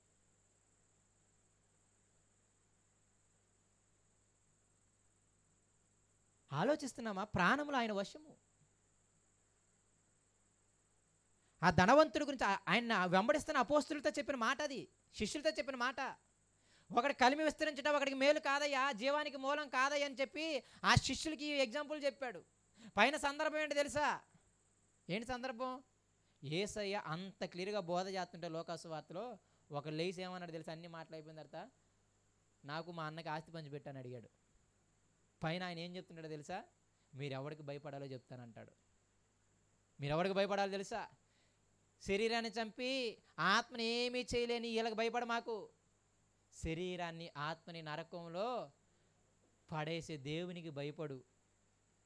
ఎవడన్నా భూమి మీద నన్ను ఒప్పుకోవడానికి సిగ్గుపడితే రేపు నేను తండ్రి మీద ఒప్పుకోవడానికి సిగ్గుపడతాను. అంత సీరియస్ మెసేజ్ చెప్తుంటే ఆ గుంపులో ఒక లేసి ఏమన్నాడు తెలుసా?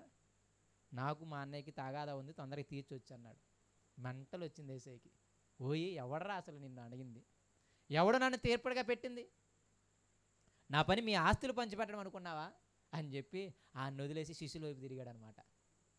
ఒకటి కలిమి విస్తరించుట మీ జీవానికి మూలం కాదని చెప్పి కోటింగ్ శిష్యులకు పడింది. వాడిని వదిలేశాడు నిజంగా. లోకాసువార్త 12 మీరు చదవండి, యాజ్ టీజ్గా ఉంటుంది. నేనేమే ఎక్స్ట్రాలు ఏం చెప్పట్లేదు. అదే మనకి ఎవరితో చెప్పారు, ఏ సందర్భంలో చెప్పారు తెలియకపోవడం వల్ల ఇదంత బాధ.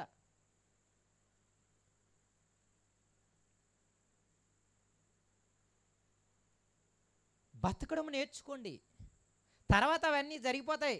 నీకు రావాల్సిన అన్ని చేతల పెద్ద విషయం కాదు.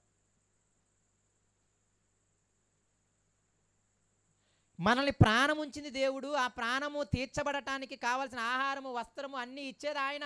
ముందు ఆ అవగాహన కలిగి ఉండండి. ఆ అవగాహన కలిగి ఉంటే ముందు ఆయన పనుల్లో బిజీ అవుతాం, ఆయన చేయమన్నవి చేస్తాం, ఆయన బ్రతకమన్న విధంగా బ్రతుకుతాం.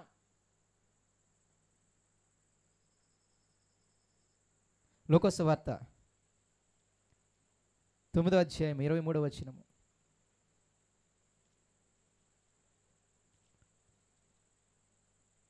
లోక 9:23. మరియు ఆయన అందరితో ఇట్లనెను, ఎవడైనను నన్ను వెంబడింపగోరిన ఎడలా తన్ను తాను ఉపేక్షించుకొని ప్రతిదినం ఎవ్రీడే తన శిలువను ఎత్తుకొని నన్ను వెంబడించాలి. తన ప్రాణమును రక్షించుకున్నవాడు దాన్ని పోగొట్టుకుంటాడు. నా నామము నిమిత్తము తన ప్రాణమును పోగొట్టుకున్నవాడు దాన్ని ఏం చేస్తాడు? రక్షించుకుంటాడు. ఏడవలేదు, అందుకే చెబుతున్నా, జాగ్రత్తగా ఆలకించండి. ఎంత క్లియర్గా చెప్పాడు తెలుసా? ఎవడైతే నన్ను వెంబడించాలనుకుంటున్నాడో వాడిని వాడు ఉపేక్షించుకోవాలంట. ఈ రేపటి గురించి చింతించడం మానేసుకొని ఏం చేయాలంట? నీ సిలువ ఎత్తుకో. ఏనాటికి ఈడు ఆనాడు పడు, ముందు చాలు. దేవుడి కోసం పడాల్సిన శ్రమ ఏనాడు ఆనాడు పడు. ఏనాడు దేవుని కోసం పడాల్సిన శ్రమ పడం, కానీ రేపటి గురించి మాత్రం బాగా ఆలోచిస్తాం మనం. ఎవ్రీడే అన్నాడు ఆయన, ప్రతిదినము తన సిలువను ఎత్తుకొని నన్ను వెంబడించాల్సిందే.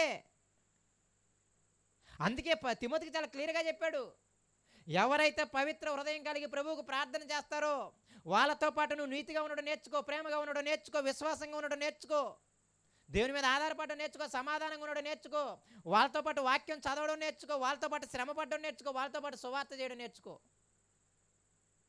సమయమందున అసమయమందున వాళ్ళతో పాటు ప్రయాసపడడం నేర్చుకో. తిండి కోసము సమయం ముందు అసమయం ముందు ప్రయాసపడడం నేర్చుకున్నాం. అంతా అనుభవించిన సొలొమోను ఏమన్నాడు తెలుసా? 127 కీర్తన అందరికీ తెలిసిందే. యెహోవా ఇల్లు కట్టించిన ఎడల, యెహోవా పట్టణాన్ని కాపాడిన ఎడల, ఉదయాన్నే లేచి రాత్రి వరకు కష్టపడుతుంటే వాడి ప్రయాస అంతా ఏంటంట? వ్యర్థమే. చివరిలో ఏమంటాడు తెలుసా? దేవుణ్ణి ప్రేమించిన వాడు ఏం చేస్తున్నాడు తెలుసా? ఫ్రీగా దేవుడు ఇచ్చేస్తున్నాడంట. అయ్యి ఆయన తన ప్రియులు నిద్రిస్తుంటే ఇవన్నీ ఏం చేస్తున్నాడంట? ఇస్తున్నాడంట.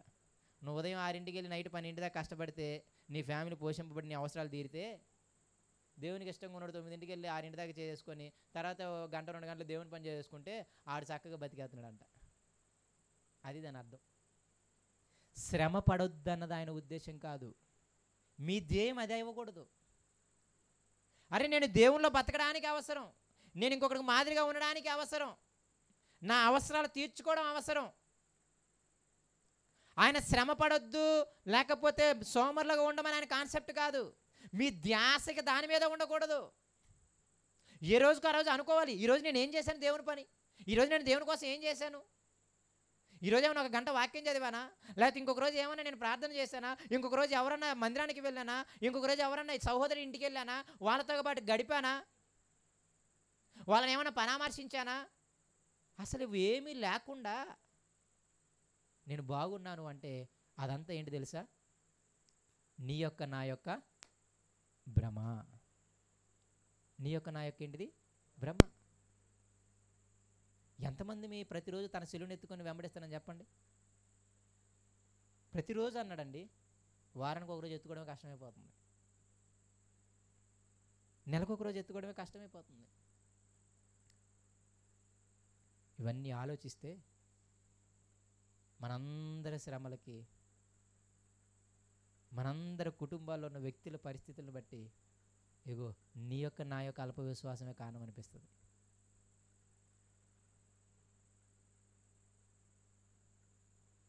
ఎంత గొప్ప సాక్ష్యాలు వింటామో. ఆ సాక్ష్యాలు ఎందుకంటే వాళ్ళకు నువ్వు బతకాలి అని. దాన్ని మర్చిపోతాం మనం. ఆయన ఎంత గొప్ప సాక్ష్యము, ఆయన ఎంత గొప్ప జీవితమో. ఆ గొప్ప జీవితం ఎందుకు చేశాడు? నువ్వు గొప్పగా ఉండాలి అని. అది ఎందుకు వినిపించాడు? నువ్వు గొప్పగా ఉండాలి అని.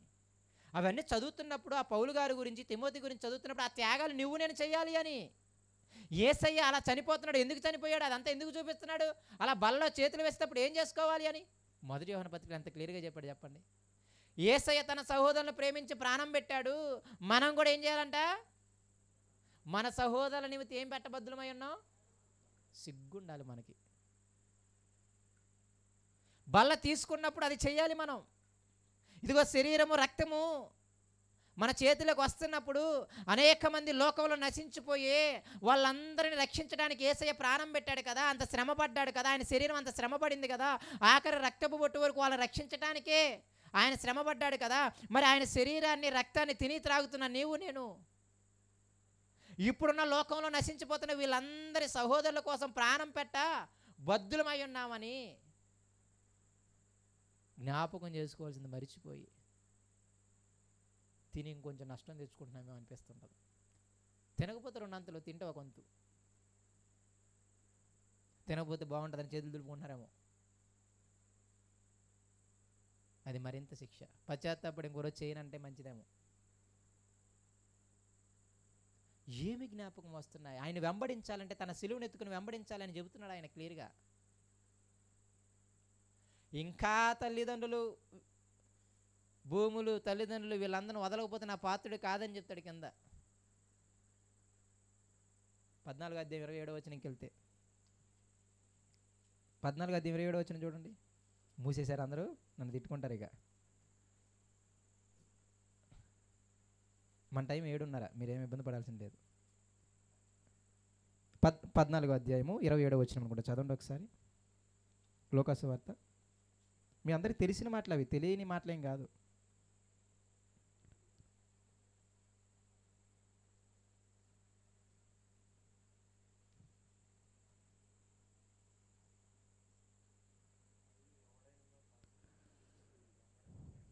ఎవడైనా తన సిలువను మోసుకుని నన్ను వెంబడించిన ఎడల వాడు నా శిష్యుడు కానేరాడు. మత్తయి 10:38 చూడండి ఒకసారి. తల్లిదండ్రులు కాన్సెప్ట్ ఉంటుంది చూడండి. 10:38 ఒకసారి చూడండి. మత్తయి 10:38.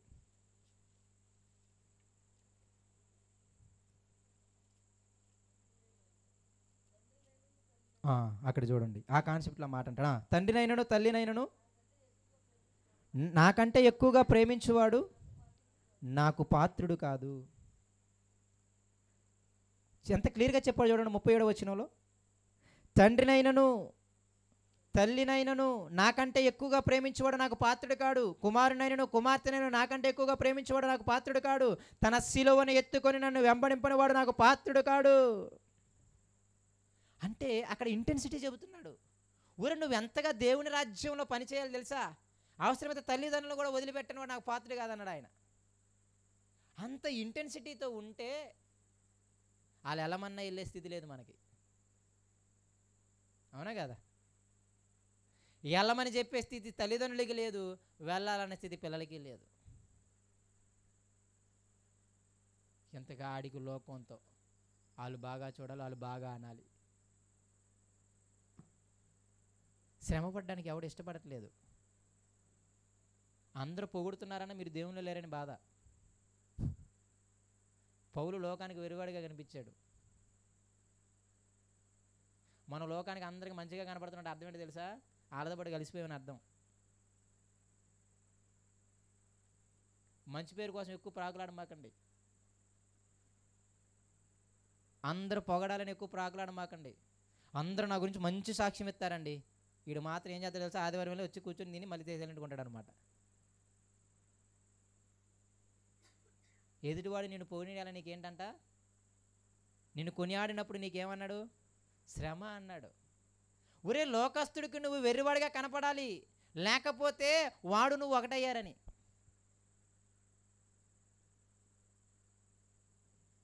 పేరు దగ్గర సంతృప్తి పడమాకండి.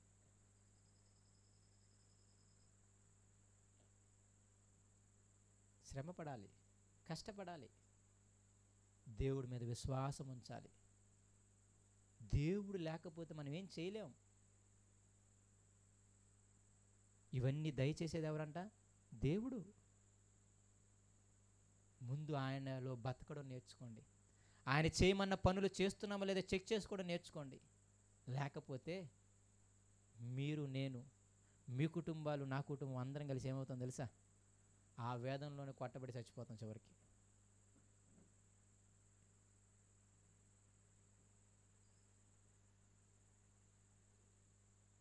దేవుడు లేకుండా ఎన్నున్న వ్యర్థమే. అదే సొలొమోనుకి అర్థమైంది చివరిలో. అందుకే అన్నాడు ఆయన, ఒరే యెహోవా కాపాడకపోతే నువ్వెంత ప్రయాసపడ్డా వ్యర్థంరా. నువ్వెంత నీ ఇంటిని కట్టేద్దామన్నా వాడిని మార్చేద్దాం, ఇన్ని మార్చేద్దాం, డబ్బు వస్తే నా మాట అందరూ వింటారు, అందరూ గౌరవిస్తారు, ఊరే డబ్బు వస్తే నానాకమైన శోధనలో పడతామని బైబిల్ ఇప్పుడు అది వదిలేసాం మనం. మీరు ఎప్పుడన్నా చూసారా? డబ్బు ఉంటే పాపం చేయడం మొదలెడతాం అన్నమాట. డబ్బు లేకపోతే బండ్లో పెట్రోల్కి కూడా డబ్బు లేకపోతే బయటికి ఏం వెళ్తాం చెప్పండి? అది ఒక 20 రూపాయలు ఉంటే బండ్లో పెట్రోల్ కొట్టించుకోగలం, అయితే బిర్యానీకి వెళ్ళగలం, లేకపోతే సినిమాకి వెళ్ళగలం, ఇంకోటి చేయగలం. అసలు మా బైబిల్లో మాటలు ఎలా మర్చిపోతున్నారో అర్థమైపోతుంది అనమాట. ధనాన్ని అపేక్షించేవాడు ఊరిలో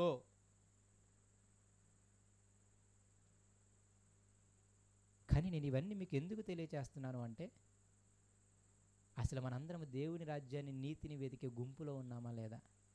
అసలు ఆయన ఏం చేయమన్నాడు? ప్రతిదినము ఆయన పని చేయమంటే అసలు ఏం చేస్తున్నాం ఆ ప్రతిదినం చెప్పండి?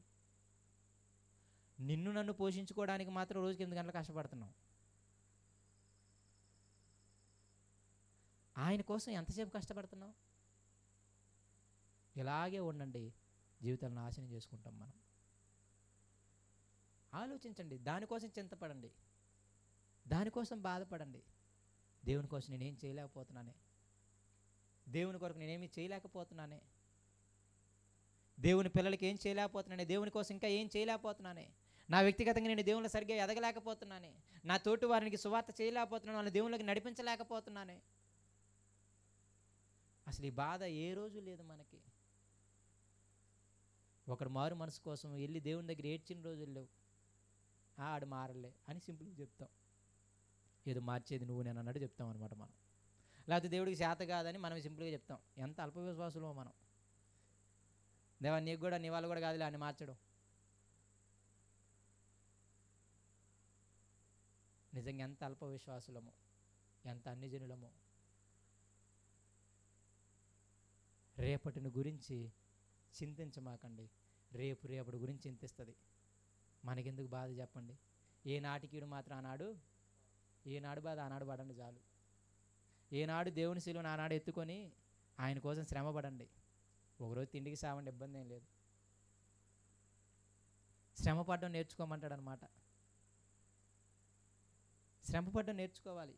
అన్నీ చూసుకుని వెళ్ళమాకండి ఎక్కడికి. మొన్న ఈ మధ్య ఒక దైవజనుడు మంచి మాట అన్నాడు. అన్నీ సమకూర్చుకుని వెళ్ళడం అది ఒక పెద్ద శోధన అంట.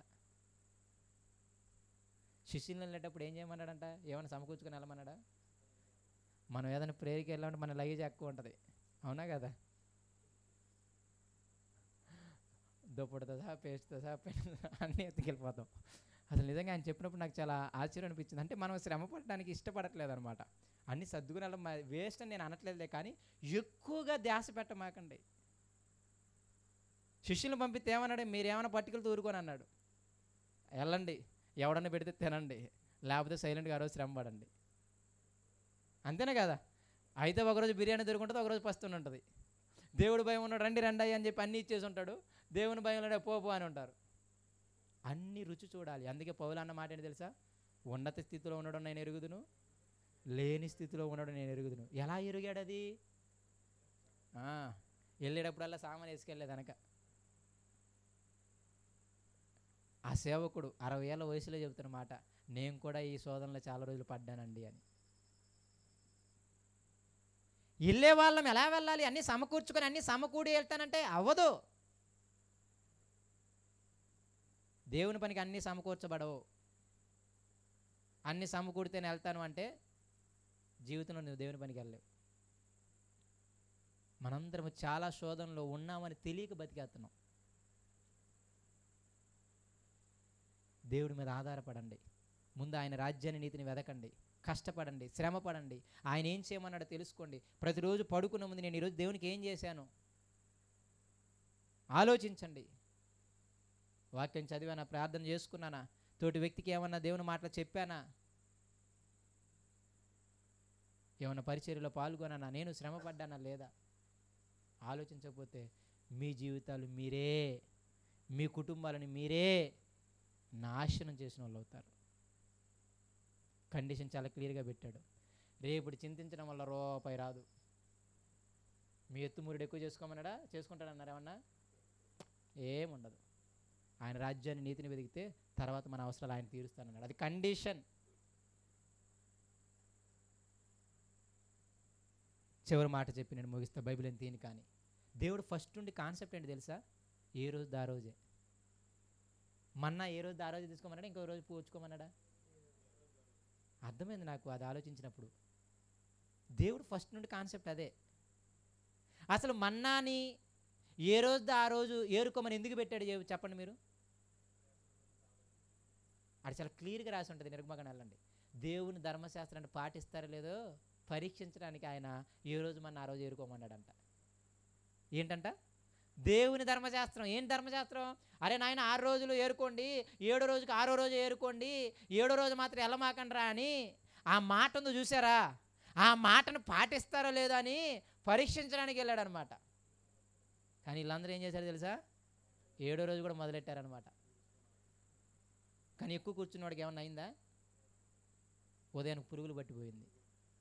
అక్కడ ఒక మంచి మాట, ఈ మాట ఎప్పుడు జీవితంలో జ్ఞాపకం పెట్టుకోండి. ఎక్కువ కూర్చుకున్న వాడికి ఎక్కువ అవ్వలేదు, తక్కువ కూర్చుకున్న వాడికి ఏంటి ఆ బ్యూటీ?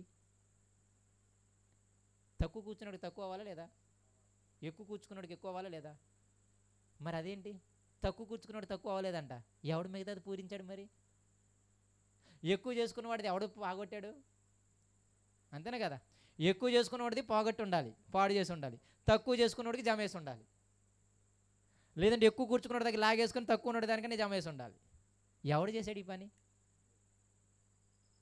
అది విషయం. దాన్ని కనెక్ట్ చేస్తాడు కొత్త నిబంధనలో కూడా. ఏ రోజు ఆ రోజు ఉండండి, రేపటి గురించి ఆలోచించమాకండి. ఏ రోజు ఆ రోజు దేవుని పనికి పెట్టడానికి ట్రై చేయండి, తోటి సహోదరికి సాయం చేయడానికి ట్రై చేయండి. అదే రేపు ఒకనొక రోజు మనకి తక్కువేమైపోదు, నిజంగా తక్కువ అవ్వదు.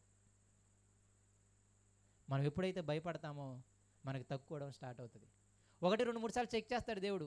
ఇస్తుంటే ఇస్తున్నాడు కదని ఇచ్చేస్తారు మళ్ళీ అందరూ. ఏ ఉద్దేశంతో ఇస్తారు తెలుసా? సహోదరు మీద ప్రేమతో ఎవరు ఈయనకి ఇచ్చేస్తే దేవుడు ఇచ్చేస్తాడు. కాన్సెప్ట్ మిస్ అయిపోద్ది మళ్ళీ ఇచ్చే దాంట్లో కూడా. అలాంటి వాళ్ళకి ఎవడు మళ్ళీ.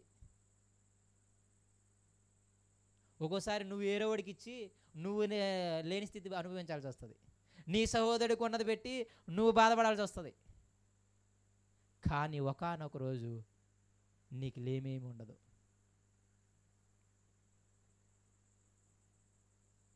మేలు చేయటి యందు విసుకొద్దు. కీడు చేసినా సరే మీరేం చేయొద్దు, మేలు చేయటి యందు మాత్రం విసుకొద్దు అని ఎందుకన్నాడు తెలుసా? మేలు చేస్తే విసుకొస్తుంది. మరి ఆయన 30 తిప్పలు పెడతాడు. పాపం పొందిలని వాడికి ఇచ్చానండి, ఎంత పని చేశాడు అంటారనమాట. దేవుడు ముందే చెప్పాడు చేస్తాడని. నువ్వు సహించుకొని ఉండాలిరా అన్నాడు. అందుకే నేను చేయడం మానేశానండి. ఒకసారి జరుగుతుంది అది, 100 సార్లు మానేస్తాడు ఇవ్వడం. ఇంకా ఒక సహోదరుడికే అలా చేస్తాడు, ఇక 100 సహోదరులకి ఎంత అవసరం ఇవ్వడేక ఏమనంటే ఆరేజని చెప్పుకుంటాడు. ఇక ఎక్కువ కూర్చుకున్నంత మాత్రాన మీకు ఎక్కువ అయ్యేది ఏమి ఉండదు. అది ఎలా ఉంటుందంటే మీకు చిల్లు పడుతుంది అన్నమాట మీ ధనానికి. హగ్గయి గ్రంథం చదివినప్పుడు దేవుని మందిరం కట్టడానికి వీళ్ళని పంపిస్తే వాళ్ళందరూ ఏం కట్టారు?